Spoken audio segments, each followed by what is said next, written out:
સુરત શહેરમાં કાયદો અને વ્યવસ્થાની સ્થિતિ પર ફરી એકવાર સવાલ ઉઠાવતી એક ચોંકાવનારી ઘટના સામે આવી છે, જેમાં એક મિત્રએ 5 વર્ષ જૂની અદાવતનો બદલો લેવા માટે જાહેરમાં અન્ય મિત્ર પર ચપ્પુ વડે જીવલેણ હુમલો કર્યો હતો. આ સમગ્ર ઘટના સીસીટીવી કેમેરામાં સ્પષ્ટપણે કેદ થઈ છે.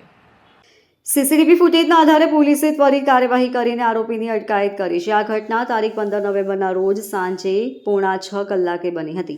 સીસીટીવી ફૂટેજમાં સ્પષ્ટ દેખાય છે કે ફરિયાદી વિશાલ યાદવ તેના એક અન્ય મિત્ર સાથે જાહેર રસ્તા પર ઊભો છે. આ દરમિયાન આરોપી વિશાલ ઉર્ફે ભૂષણ હાથમાં લગભગ 12 ઇંચનું એક મોટું ચપ્પુ લઈને આવે છે.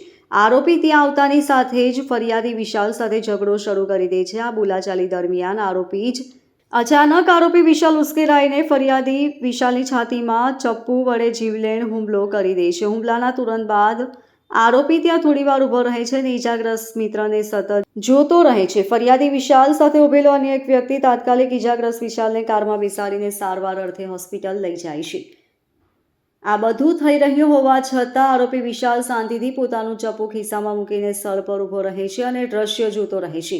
થોડીવાર પછી તે પોતાની બાઇક પર બેસીને ઘટના સ્થળેથી ફરાર થઈ જાય છે. જોકે આ સમગ્ર ઘટના એક ભરચક વિસ્તારમાં બની હતી.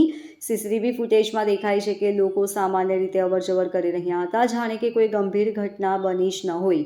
જાહેર જનતાની આ નિષ્ક્રિયતાએ શહેરની સામાજિક સભાનતા પર ગંભીર પ્રશ્નો ઊભા કર્યા છે.